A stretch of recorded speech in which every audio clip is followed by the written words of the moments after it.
이제 엘리야의 시대가 끝이 나고 엘리사의 시대가 시작이 됩니다. 하나님께서는 엘리야를 데려가시기로 하셨고 엘리사도 그 사실을 압니다. 엘리야가 엘리사에게 너는 여기 머물라. 여호와께서 나를 베델로 보내시느니라 말합니다. 그러나 엘리사는 그 자신의 존경하는 스승인 엘리야의 말을 듣지 않습니다. 여호와께서 살아계심을 두고 맹세하여 엘리야를 떠나지 않겠노라, 함께 가겠노라 답을 하죠. 이제 두 사람이 베델로 떠나갑니다. 베델에 있는 선지자들이 엘리사에게 와서 여호와께서 오늘 엘리야 선지자를 하늘로 데려갈 줄을 아십니까? 하고 묻습니다.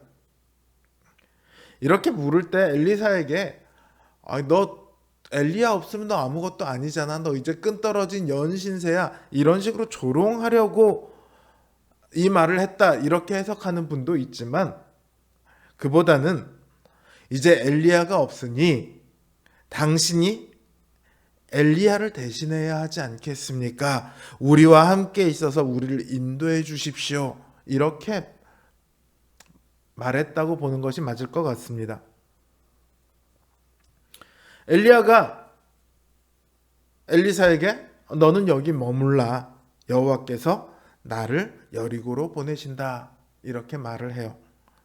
엘리야사는 역시나 하나님의 살아계심을 두고 맹세하며 엘리야와 함께 가겠노라고 말을 합니다. 그리고 그들은 여리고로 행하죠. 여리고에서도 선지자들이 엘리사에게 똑같은 말을 해요. 자신들과 함께 있자는 거죠. 사실 이들의 요청은 굉장히 합당해 보입니다. 하나님의 선지자들은요, 아합의 시대에 많은 사람들이 죽임을 당했습니다. 이제 비록 아합은 죽었다고 하지만 이세벨은 여전히 살아있고 그 아들 요람이 왕위에 있습니다. 그러니까 아합의 시대와 달라질 거라고 기대할 수 있을까요? 그러지 못하겠죠. 여전히 이스라엘의 왕의 가문은 이 하나님의 선지자들을 적대시할 겁니다. 이런 시대에 그들을 대표하는 엘리야마저 그들을 떠나갑니다. 그들에게는 엘리야를 대신할 누군가가 필요해요. 그리고 엘리야의 뒤를 잇는 엘리사는 그 일을 하기에 너무도 적합하죠. 지금 엘리사를 가장 필요로 하는 사람이 누구일까요? 오늘이면 이제 하늘로 올라가야 할 엘리야일까요? 그렇지 않으면 여기 요람 아합의 가문 아래에서 하나님의 선지자로 계속 남아 있어야 할 이 사람들일까요? 당연히 이들이 훨씬 엘리사를 필요로 합니다.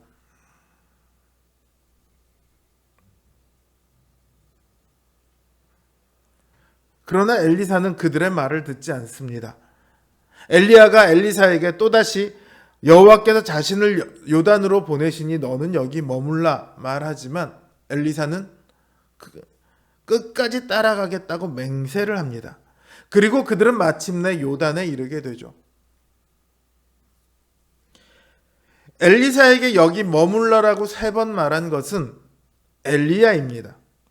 그러나 이 말은 엘리야에게서 나온 것이 아니라 하나님으로부터 나왔다고 보아야 할 것입니다. 그리고 이제 엘리야가 떠나니 우리와 함께 있어 우리를 다스려 주십시오라고 얘기했던 선지자들의 말 역시 하나님으로부터 나왔다고 보아야 할 것입니다.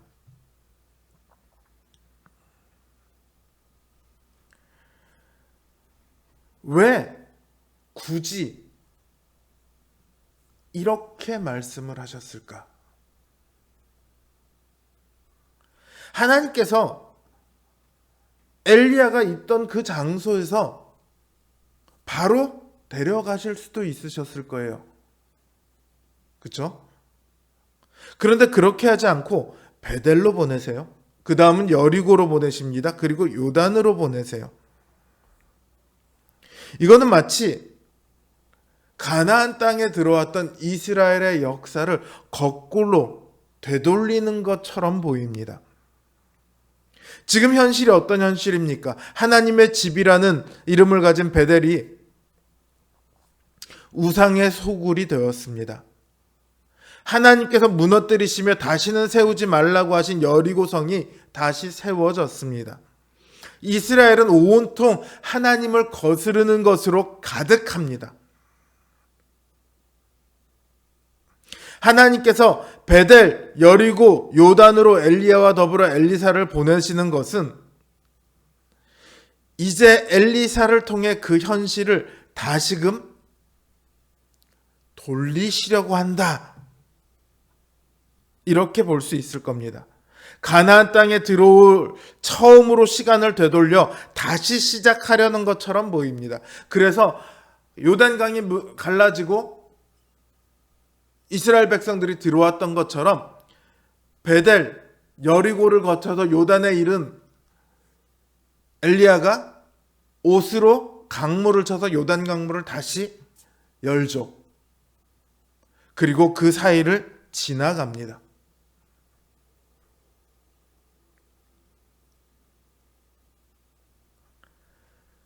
엘리사는 그렇기 때문에 반드시 이곳에 왔어야만 합니다.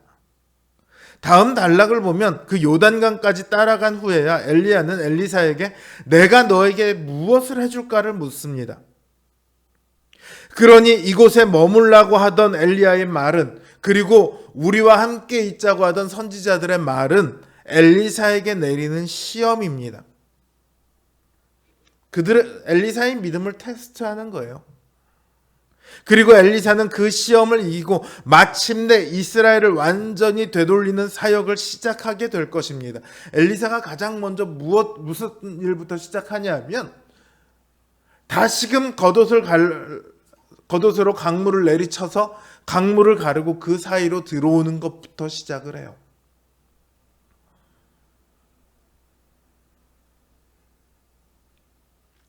이러한 엘리사의 모습은 우리 주님을 보게 합니다. 주님께서는 깨어진 언약을 뒤집어 엎으시고 다시 언약을 시작하셨어요. 죄 가운데 멸망받는 운명만 남은 우리에게 다시금 생명의 언약을 시작하셨습니다. 그 언약은 우리 가운데 이미 시작되었어요. 그러나 아직 끝이 나지는 않았습니다.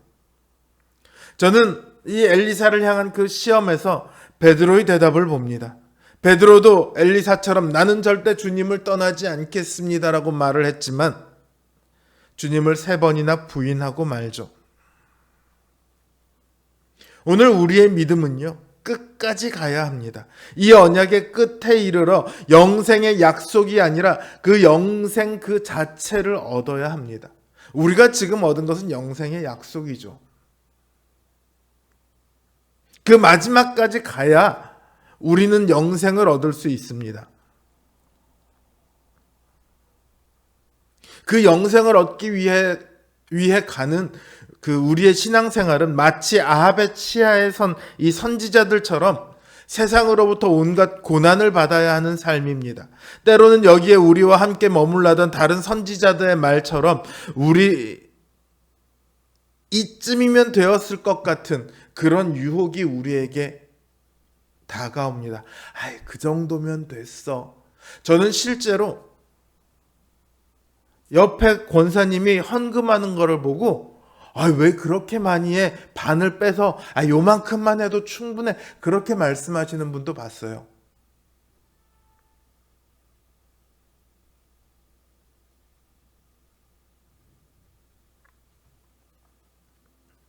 무엇보다 우리 안에요, 이 정도쯤이면 하는 유혹이 늘 일어납니다.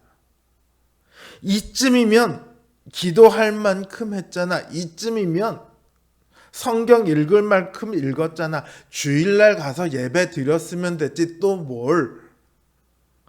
이쯤이면 교회 섬길 만큼 섬겼잖아. 지금 내 상황에서 이쯤이면 충분히 할 만큼 했지.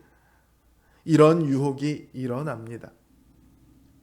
그러나 우리는 끝까지 가야 합니다. 시간적으로도 끝까지 가야 하고요. 정도에 있어서도 끝까지 가야 합니다. 주님의 곁에 이르기까지는 이쯤이면 되겠지 하는 건 존재할 수가 없습니다. 우리의 믿음은 끝까지 가야 비로소 그 실체를 만날 수 있습니다. 사랑하는 성도 여러분, 끝까지 갑시다. 힘들고 지치고 피곤할지라도 끝까지 가야 우리의 믿음이, 우리의 인생이 헛되지 않을 수 있습니다.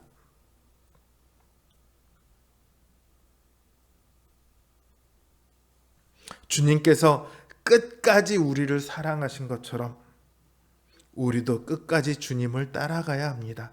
끝까지 믿고 끝까지 섬기고 끝까지 사랑하는 우리 성도님들 되시길 주님의 이름으로 기원합니다.